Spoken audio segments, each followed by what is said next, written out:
Assalamu alaikum dear students.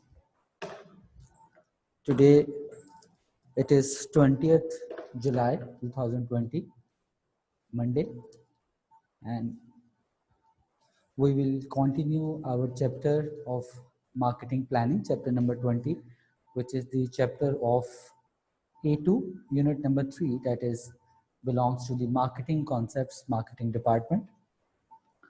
So today I'm here to talk about the product development, the new product development.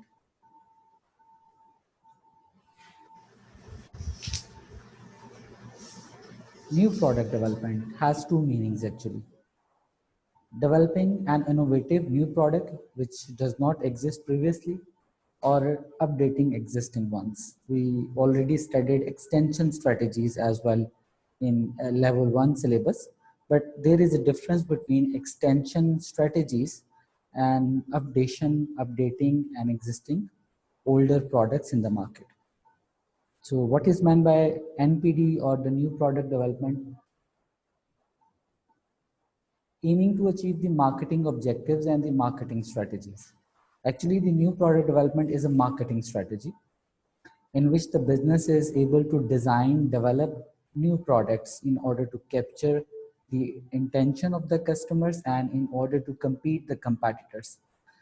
Developing the new product, developing the innovative products and offer to the market, and updating the older one. दो मतलब इसके समझाए गए, या तो market में वो product जो बिल्कुल नहीं है, जो कि मार्केट में पहले एग्जिस्ट नहीं कर रही, that is an innovative product, और ये एक लिहाज से निश भी हो सकती है, आपकी इस प्रोडक्ट के अंदर कोई ऐसा फीचर भी हो सकता है जो कि पहले एग्जिस्ट ना करे.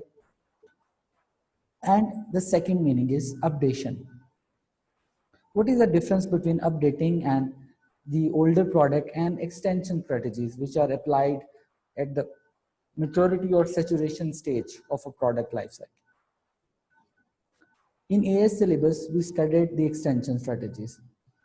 Actually, the extension strategies are not as updating updated products, because a slightly change has been offered by the business. बिल्कुल इसमें कलर स्कीम चेंज कर देना, या इसमें मोबाइल की स्क्रीन को चेंज कर देना, या कार में ज़रा सी मॉडिफिकेशन कर देना उसके डिज़ाइन में, ये एक्सटेंशन स्ट्रेटजीज थी जो प्रोडक्ट लाइफ साइकिल को एक्सटेंड करने के लिए यूज़ की जाती थी. So what is the main purpose of updation?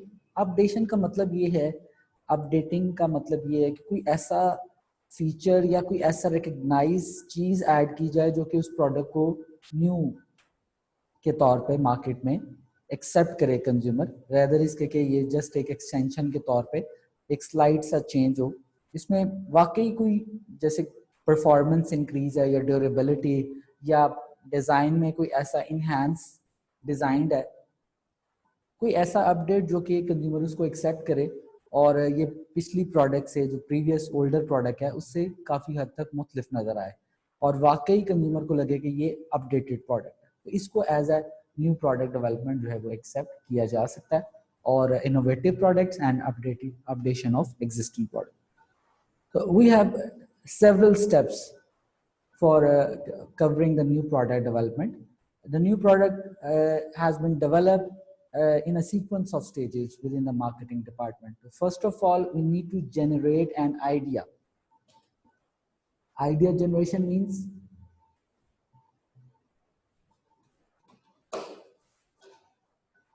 first of all, we need to generate an idea.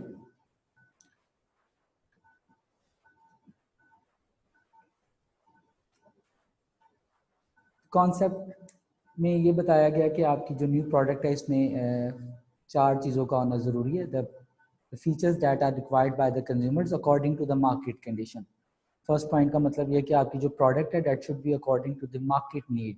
Market में जिस तरह के लोग, जिस तरह के डिज़ाइन और फीचर्स और परफॉर्मेंस, अगर मोबाइल फ़ोन्स हैं तो उसमें क्योंकि कैमरा की डिमांड बहुत ज़्यादा है, तो आपको डिज़ायरेबल फीचर मोबाइल जो कि उसके अंदर कैमरा एक एडिशनल कंपोनेंट है, वो आपको ऐड करना है. तो desirable feature and demanded by the market and should have some differentiation from the competitor, should have some unique selling point, niche features उसके अंदर होने चाहिए, एंड उसका एक मार्केटिंग प्लान जो है वो बड़ा इफेक्टिव होना चाहिए. प्रोडक्ट अगर आप नई ऑफर करते हैं that should be different from the competitor, should have required features by the market, and has an effective, appropriate marketing plan. So let's start it with generating an idea. How we generate, how we identify different ideas related to development of a product.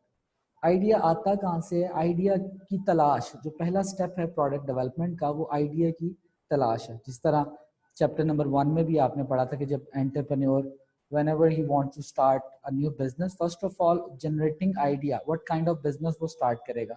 इसी तरह अब हम marketing department के अंदर बात कर रहे हैं. मार्केटिंग डिपार्टमेंट सबसे पहले आइडिया जो है वो जनरेट करेगा. और वो आइडिया आएगा कहाँ से? वो आइडिया आएगा जो सबसे जो फर्स्टली डेवलप किया जाता है वो है रिसर्च एंड डेवलपमेंट, R&D. ये the R&D department, it is the sub department of a marketing department and responsible for the technological development of innovative goods. या कोई मेडिसिन की जो रिसर्च है या कोई कार की कोई डेवलपमेंट है, R&D डिपार्टमेंट जो है वो आपके पास फर्स्टली आइडिया जनरेट करने का बायस बनेगा. जो सबसे जो मार्केट में फोरफ्रंट कंपनीज हैं जो आइडियाज जनरेट करती हैं वो अपने रिसर्च एंड डेवलपमेंट डिपार्टमेंट जो है वो उनका आइडिया डेवलपमेंट का बायस मिलता है. सेकंड पॉइंट ये है कि कुछ डिफेंसिव टाइप बिजनेसेस होते हैं जो कंपैटिटर्स का वेट करते हैं, उनके आइडियाज को कॉपी भी करते हैं या उनके आइडियाज को फॉलो किया जाता है. दो ऑप्शंस इसमें पढ़ाई जाती हैं. और डिफेंसिव अप्रोच या me too approach. Defensive approach ये कि आप कंपैटिटर्स का वेट करें और जैसे जैसे वो इनोवेशंस करते हैं आप उनकी इनोवेशंस को फॉलो करें, कॉपी ना करें.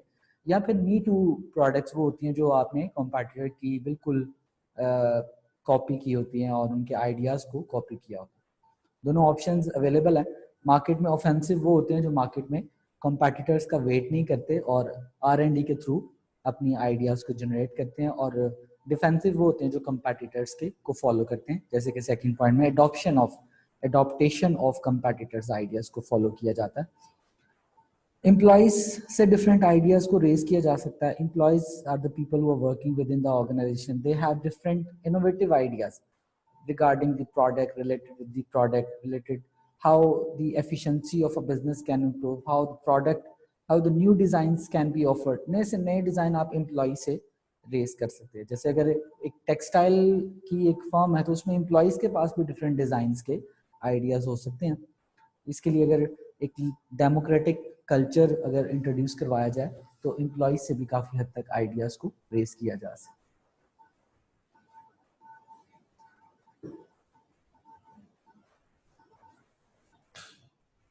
Sales representative. Sales representative are also the employees of the people, employees of the organization. But the employees, और ऊपर भी employees का word use किया गया, नीचे भी employees का word use किया गया. Sales people are different actually. These are the employees who are working. Sometimes, most of the time, these people are working in actual field, in outlets. They have a responsibility to directly meet face to face with the customer. So they have the customer opinions, they have customer complaints. ये आपको idea दे सकते हैं कि आप new product में वो कौन सी weak areas हैं जिनको ऐड किया जा सकता है. और ये वीक एरियाज ये इनके पर्सनल भी हैं और इन्होंने जो कस्टमर से जो गेट किया है, कस्टमर की जो व्यूज हैं, कस्टमर फीडबैक है इनके पास. कस्टमर फीडबैक के थ्रू ये आइडियाज को जनरेट कर सकते हैं. From the sales people, sales representatives कह लें, ये आउटलेट में काम करते हैं. सेल्स रिप्रेजेंटेटिव इसके अलावा एक्सटर्नल पीपल भी हो सकते हैं आउटसाइड द फर्म, जैसे दुकानदार, रिटेलर्स या होलसेलर्स भी आपके लिए एज अ आइडिया जनरेशन का रीजन बन सकते हैं. brainstorming in groups, brainstorming ideas collected from different types of people. ये different types of people community हो सकती है, ये consumers हो सकते हैं, ये different group of people हो सकते हैं, journalists हो सकते हैं, politicians हो सकते हैं. इनको आप focus group में एक जगह पे join करके आप इनसे brainstorming के through different ideas को generate कर सकते हैं. ब्रेनस्टॉर्मिंग नॉर्मली इस तरीके से भी कंडक्ट की जाती है कि ये किसी एक फॉर्म से रिलेटेड नहीं होती. ये एक इंडस्ट्री है जो कि कंडक्ट करती है. जैसे एक इंडस्ट्री है, आप कह सकते हैं कि इन्वर्टर एसीज की इंडस्ट्री है या कार मैन्युफैक्चरिंग की इंडस्ट्रीज है।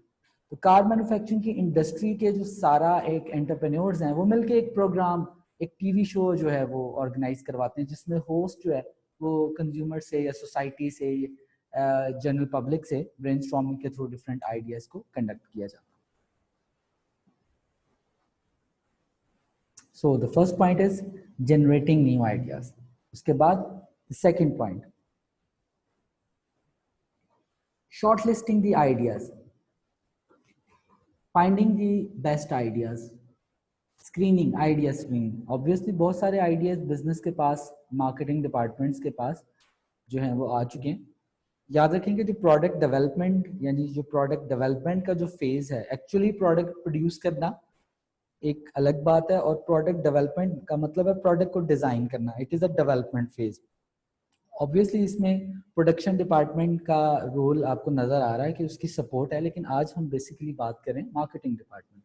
सो idea screening means identifying the best idea and eliminating those ideas which stands to be a least chance of commercially successful.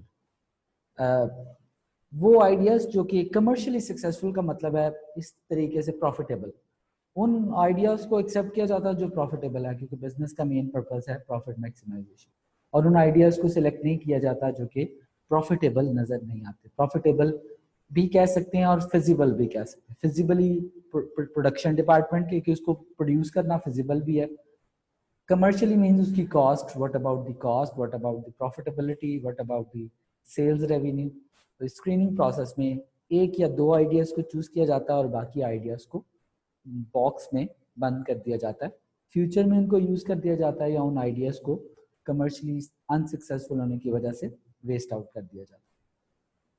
Technical feasibility ये प्रोडक्शन से रिलेटेड है, और profitability ये अकाउंटिंग और फाइनेंस डिपार्टमेंट से related है। तो आप देख रहे हैं कि जितने भी फेजेस या जितने भी हम टॉपिक्स पढ़ते हैं उसमें डिपार्टमेंटल कोऑर्डिनेशन बहुत जरूरी है। अभी हम ये सेकंड पॉइंट पढ़ रहे हैं और इसमें हम तकरीबन 3 डिपार्टमेंट्स की बात कर रहे हैं। आइडिया जो है वो जनरेट और स्क्रीन करेगा मार्केटिंग डिपार्टमेंट, उसकी technical production feasibility production department check करेगा, और उसकी एक्सपेक्टेड प्रॉफिटेबिलिटी अकाउंटिंग डिपार्टमेंट। तो ये कोऑर्डिनेशन है, बिजनेस जो है वो एक कोऑर्डिनेटेड यूनिट है और इसमें कोऑर्डिनेशन जो है बहुत ज्यादा जरूरी है।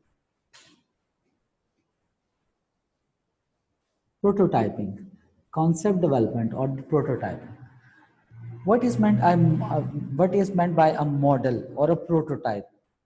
A small part of the whole product, a small model, sample. एक प्रोडक्ट को डेवलप किया जाता है, सिंगल प्रोडक्ट, वो एक सैंपल के तौर पे यूज किया जा सकता है। इसमें हाउस प्लान कॉन्सेप्ट डेवलपमेंट के तौर पे, माइंड मैप हो सकता है, रिटर्न हो सकता है, माइंड मैप हो सकता है, माइंड में आपने सोचा है, कोई पॉइंट की फॉर्म में हो सकता है, रियल मॉडल की फॉर्म में हो सकता है। कि अगर जैसे आप देखते हैं कि एक कॉलोनीज डिजाइन होती हैं बहरिया टाउन या इस तरीके से, तो उनका पहले एक मॉडल या कॉन्सेप्चुअली उसको तैयार किया जाता है। इसी तरह जब एरोप्लेन तैयार किए जाते हैं या कोई ट्रेन, तो पहले उसका एक कॉन्सेप्चुअली उसको मॉडल तैयार किया जाता है। हम सियालकोट की इंडस्ट्री से बिलोंग करते हैं और हम एक्सपोर्ट करते हैं अपने सर्जिकल इंस्ट्रूमेंट्स को। तो जो सबसे पहले कस्टमर हमसे डिमांड करता है वो एक कॉन्सेप्ट डिमांड करता है, जिसको आम लैंग्वेज में हम कहते हैं कि भाई हमने सैंपल जो है वो भिजवाया है। तो सैंपल हमने भिजवा दिया, अब कस्टमर के ऑर्डर का वेट है, अगर उसको वो कॉन्सेप्ट या वो सैंपल जो है वो पसंद हो गया, टेस्ट हम भी करेंगे इस कॉन्सेप्ट को, टेस्ट हमारा कंज्यूमर भी करेगा। ये सैंपल बेसिकली कंज्यूमर की एक राय, ओपिनियन, उसका एग्रीमेंट, उसकी एक्सेप्टेंस लेने के लिए एक प्रोटोटाइप सा तैयार किया जाता है। इसमें what features of a product, features product के, उसकी लाइकली कॉस्ट कैलकुलेट की जाती है, उसका एक एस्टिमेटेड मॉडल बनाया जाता है, उसका प्रोडक्शन मेथड डिसाइड किया जाता है। इसमें आप जो ये लेवल 1 के स्टूडेंट्स हैं वो जानते हैं कि ये डिसाइड किया जाएगा कि वो जॉब में प्रोड्यूस की जाएगी या बैच में या फ्लो में या मैस कस्टमाइजेशन में। इसके बाद कंज्यूमर का रिएक्शन, वो सैंपल्स के थ्रू कंज्यूमर का रिएक्शन शो किया जाता है, और उसकी लाइकली स्पेसिफिकेशन। इसकी एक और एग्जांपल भी है, कॉन्सेप्ट मोबाइल फोन। एक मोबाइल फोन का मॉडल आने से कुछ अर्सा पहले ही उसका कॉन्सेप्ट, वही ये क्या है जी, ये आईफोन का एक कॉन्सेप्ट है। आईफोन अगर 10 चल रहा है, 11 चल रहा है, जो 12 है उसका एक कॉन्सेप्ट इंटरनेट पे आ चुका है, ताकि वो कंज्यूमर जो है, एक तो बिजनेस उसका प्रोटोटाइपिंग कर देता है और कंज्यूमर जो है वो माइंड सेट कर लेता है कि उसका 10 या 11 जो है वो आउटडेटेड होने वाला है और उसको 12 बाय करना है।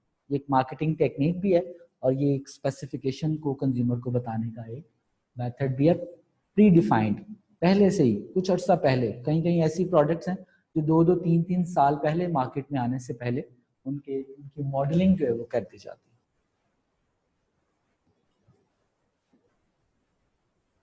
Business analysis, that feature that the part of the new product development is performed by the accounting and the finance department. Marketing department is responsible for development, but the business analysis is performed by accounting department along with the coordination of marketing planning department. It calculates the likely expected cost of each product, expected sales through sales forecast and marginal profitability, forecast profitability calculate की जाती है। सबसे पहले ये देखा जाता है कि ये प्रोडक्ट की कॉस्ट ही बहुत ज्यादा, भाई ये तो फिजिबल ही नहीं, ये तो मार्केट में सेल ही नहीं होगी, और अगर सेल होगी तो क्या प्रॉफिटेबिलिटी देगी? rather whether the business is able to create the difference between cost and the revenue, क्या एडेड वैल्यू को हम कर पाएंगे, किस हद तक, क्या percentage of added value. Although कि इसमें एरर आएगा, इनएक्यूरेसी एग्जिस्ट करेगी, क्योंकि ये सारी बातें हम पढ़ रहे हैं फोरकास्ट। अकाउंटिंग डिपार्टमेंट एक अंदाजा जो है वो फोरकास्ट करेगा बस।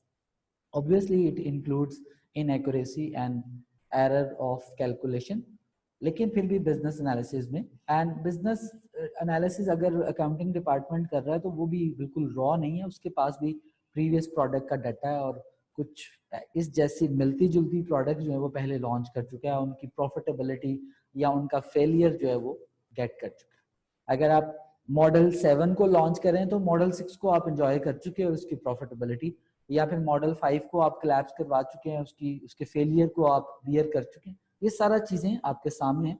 तो कोई चीज रॉ नहीं होती फर्म के अंदर, based on base data, previous year data जो है वो आपके लिए जितने भी प्रोसेसेस किए जाते हैं वो आपके बेस ईयर पे बेस करते हैं। फाइनेंस डिपार्टमेंट इसको डेवलप करता है, डिजाइन को डेवलप करता है मार्केटिंग, और वो फाइनेंशियल फिजिबिलिटी को कैलकुलेट करता है।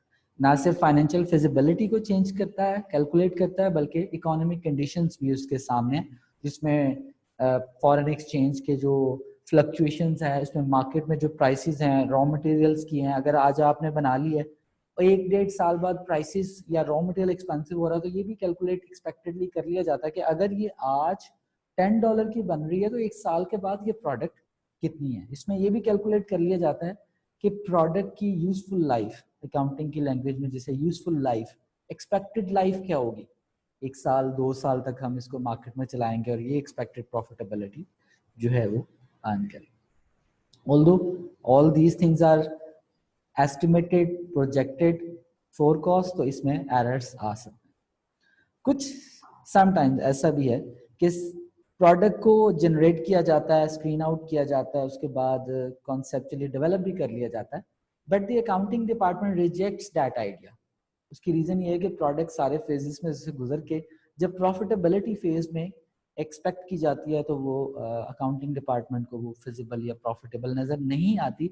अगर इस स्टेज पे अकाउंटिंग डिपार्टमेंट इस प्रोडक्ट को रिजेक्ट कर दे तो प्रोडक्ट की सारी जो प्रोटोटाइपिंग कॉस्ट है और उसकी मार्केटिंग का जो प्रोसेस है उसको रोक दिया जाता है, क्योंकि जो बिजनेस का जो मेन पर्पस है वो प्रॉफिटेबिलिटी पर्पस है। ऑल्दो ये सिनेरियो अगर सोशल ऑर्गेनाइजेशन सोशल पर्पस के लिए चल रही हैं तब ये पॉसिबल है। जैसे कि अगर एक वायरस की मेडिसिन बन रही है लेकिन वो लॉस मेकिंग भी बन रही है तो शायद उसको बनाया जा सके, लेकिन if the businesses have the profitability, profit maximization as the objective, तो बिजनेस एनालिसिस में उस प्रोडक्ट को कैंसिल भी किया जा सकता है। Step number 5 product testing. Step number 6 market testing. Product testing क्या चीज है?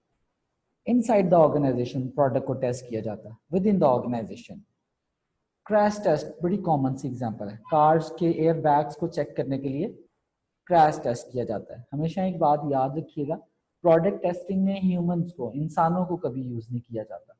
इसकी वजह यह है कि दुनिया में कोई भी एक्सपेरिमेंट इंसान की जात के ऊपर नहीं किया जाता। मेडिसिन को इंसानों के ऊपर टेस्ट नहीं किया जाता, नॉर्मली ये एनिमल्स पे टेस्ट किया जाता है।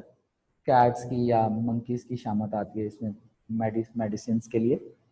इंसानों पे कोई भी एक्सपेरिमेंट नहीं किया जाता। अगर आप क्रैश टेस्ट की बात करते हैं, कार जो है वो एक हाई स्पीड में जाके दीवार से क्रैश करती है, तो उसके अंदर इंसान नहीं बल्कि एक डमी जो है वो क्रैश टेस्ट में उसके उस डमी पे इम्पैक्ट चेक किया जाता है, एयर बैग चेक किए जाते हैं, ब्रेकिंग सिस्टम चेक किए जाते हैं।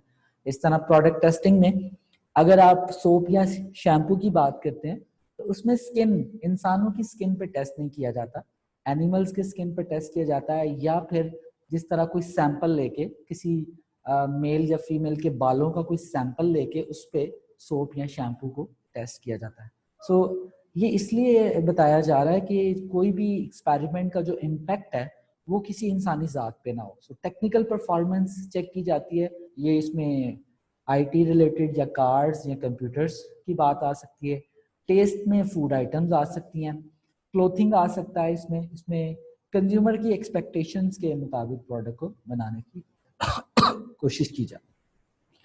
इसमें प्रोटोटाइपिंग को भी टेस्ट किया जाता है, और प्रोटोटाइप आपकी एक एक्चुअल प्रोडक्ट का नाम है, लेकिन वो भी मार्केट में कमर्शलाइज नहीं है। तो इस बच्चे भी कह सकते हैं क्या सर प्रोटोटाइप जो है क्या वो एक डमी प्रोडक्ट है? नहीं, प्रोटोटाइप आपकी एक one sample of the original product है जिसको टेस्ट किया जाता है। लेकिन अभी हम इंटरनल बात करें, इंटरनल प्रोडक्ट को टेस्ट करें। टिपिकल कंडीशंस, समर में या विंटर में, एक्सट्रीम वेदर में उसको यूज किया जा सकता है। अम्ब्रेला अगर आप उसको बारिश में यूज करेंगे तो पता चलेगा ना कि वो चलती है, अगर आप उसको फैक्ट्री के अंदर यूज करेंगे तो शायद उसका आइडिया ना हो। इसीलिए जो कार कंपनीज हैं उनके अपने रोड ट्रैक्स हैं, उन रोड ट्रैक्स पे इंटरनली, एक्सटर्नली नहीं, हाईवे पे नहीं उन रोड्स को चेक किया जाता। उनके अपने पर्सनल रोड ट्रैक्स हैं जिन पे उन कार्स को चेक किया जाता है। फूड आइटम्स के टेस्ट को चेक किया जाता है। मेडिसिन में ब्लड सैंपल्स पे टेस्ट किया जाता है। Raising the opinions from focus group, और focus group, who are the focus group?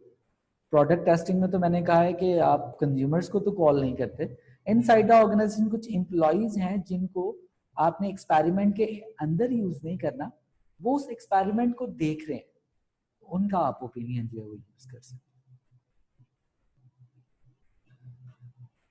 और अगर कोई ऐसा इंसान जो खुद अपने ऊपर फर्म अपने किसी एम्प्लॉय पे प्रोडक्ट को टेस्ट करती है तो उसको क्रिटिसाइज किया जाता है और उस ऑर्गेनाइजेशन के बारे में बैड रेपुटेशन क्रिएट होती है। इस तरह मर्सिडीज के ऑनर ने जो बुलेट प्रूफ कार को अपने ऊपर टेस्ट किया था, पूरी दुनिया ने उसको क्रिटिसाइज किया था कि इंसानी जान पे किसी भी एक्सपेरिमेंट को नहीं किया जा सकता। Now the product is actually completed after the product testing. उसके प्रॉज एंड कॉन्स को अब आप बिल्कुल कैलकुलेट कर चुके हैं, और अगर उसकी कोई ऐसा साइड इफेक्ट है ह्यूमन पे तो उस साइड इफेक्ट को भी कैलकुलेट किया जा चुका है। और मैनुअल में सोसाइटल मार्केटिंग ये कहती है कि आपने उसकी सारे मैनुअल में उसके ड्रॉबैक्स को भी लिख दिया। स्पेशली अगर आप मेडिसिन की आज बात करते हैं तो उसके साथ एक प्रिस्क्रिप्शन, एक लिस्ट होती है जिसमें उसके सारे नेगेटिव पॉइंट्स के बारे में डिटेल लिखी है। द टेस्ट मार्केटिंग को आप ऑलरेडी स्टडी कर चुके हैं। लेवल 1 में market testing, market research chapter number 17 में आपने पढ़ा कि when you conducted the primary research where you go to the actual marketplace where we meet the consumer face to face and giving the product for the testation purpose.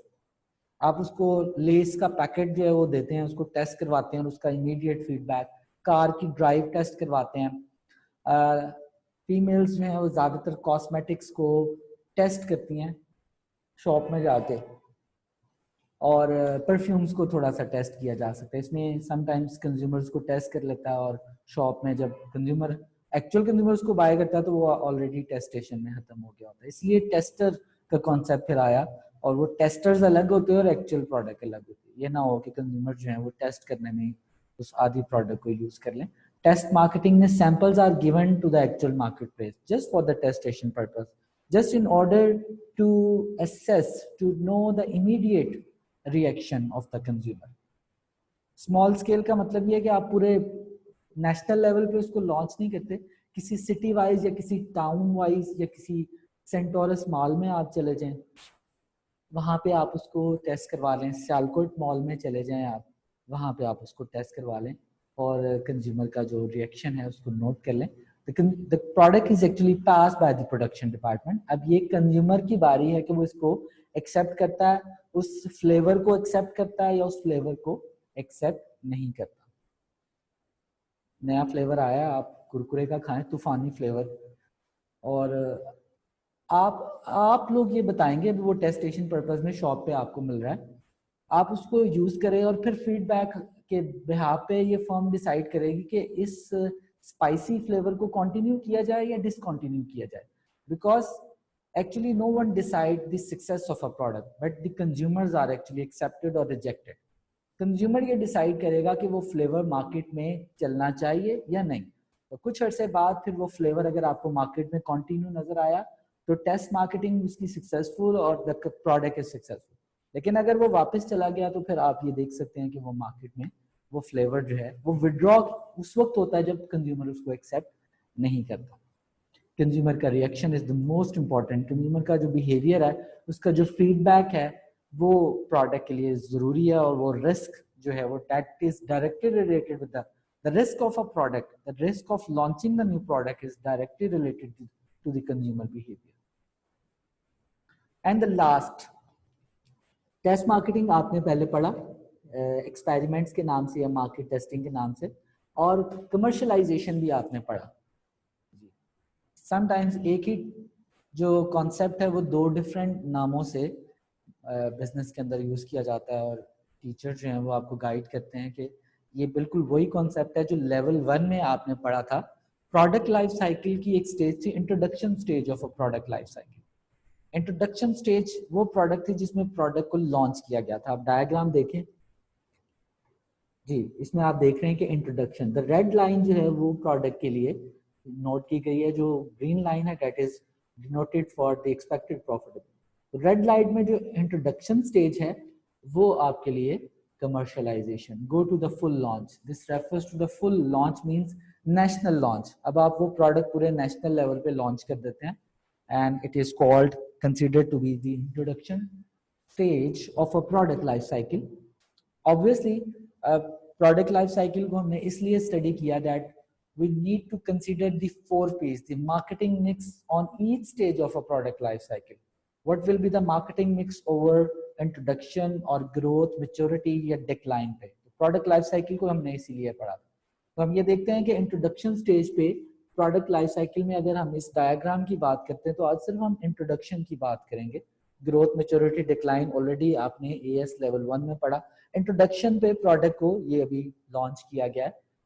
Prices आपके पास, you have an opportunity cost, 2 types of prices. अगर तो आपकी product common है तो low prices होंगी, और अगर आपकी प्राइसेस हाई होंगी if you have something special to offer. अगर आपके पास कुछ ऐसा ब्रांड या प्रोडक्ट की इनोवेशन है तो आप हाई चार्ज करेंगे इंट्रोडक्शन पे, और अगर आपके पास कॉमन है तो आप लो चार्ज करेंगे। प्रोडक्ट आपकी पास्ट है प्रोडक्ट टेस्टिंग में, मार्केट टेस्टिंग के बाद product is actually accepted, introduction में उसको लॉन्च किया गया, high level of promotion should be there, a high amount of advertisement budget should be allocated by the marketing department. Introduction stage आपने level 1 में ये सीखा कि वो स्टेज है जिस पे सबसे ज्यादा एडवर्टाइजमेंट कॉस्ट जो है वो आपको पे करना है, and the channel of distribution 1 would be use because अभी लिमिटेड नेशनलाइज्ड लॉन्च है। अभी कुछ अर्से के बाद इसको रिटेल पे या होलसेल पे लॉन्च किया जाएगा, या चैनल 2 की ऑप्शन इसमें रखी जा सकती। So the new product development has different stages. Definition shows that it is a new innovation or updation of an existing good, should have desirable feature, marketing plan should be there and something special to offer. इसमें सबसे पहला step आपने देखा कि आपने idea generate किया जो कि डिफरेंट साइड से आपको आया, एम्प्लॉय से, ब्रेनस्टॉर्मिंग से, और सबसे मेजर आपको R&D, research and development department जो है that is responsible for generating an idea, idea screening, finding out the best idea and eliminating the ideas which are not commercially seems to be successful, conceptually develop किया, उसकी sampling की आपने, उसके बाद calculate किया business analysis में with the help और support of accounting department, उसकी कॉस्ट, सेल्स एंड प्रॉफिटेबिलिटी, इन 3 चीज़ों पे बेस करता है आपका बिजनेस एनालिसिस। उसके बाद प्रोडक्ट को इंटरनली टेस्ट किया inside the organization different circumstances में, और उसको इंटरनली पास करने के बाद मार्केट में टेस्ट किया, directly tested by the consumers, consumers के रिएक्शंस और उसके फीडबैक्स को कलेक्ट किया गया, और उसके बाद लॉन्च कर दिया गया इंट्रोडक्शन स्टेज। इंट्रोडक्शन स्टेज क्या आपको ये गारंटी दे रही है कि the product will be successful? क्योंकि मार्केट टेस्टिंग में तो कंज्यूमर ने उसको एक्सेप्ट किया, अगर 70-80% तक फीडबैक मिला आपको और आपने उसको लॉन्च कर दिया, but even it does not provide the surety of success. Introduction पे जब प्रोडक्ट मार्केट में यूज की जाती है और उसके बाद फिर ग्रोथ स्टेज और इंट्रोडक्शन स्टेज का, ग्रोथ स्टेज और इंट्रोडक्शन स्टेज का जो है वो कंपटीशन है, कंपैरिजन है। If the growth stage has started, then आप ये समझ लें कि अब आपकी जो आपकी प्रोडक्ट है ये वाकई ही सक्सेसफुल है और अब ये ग्रो करेगी और ये आपको प्रॉफिटेबिलिटी देगी। अगर प्रोडक्ट आपकी ग्रो ना कर सकी और इंट्रोडक्शन में ही कोलैप्स कर गई, then the product is again rejected by the consumers. This is all about the new product development. Allah Hafiz.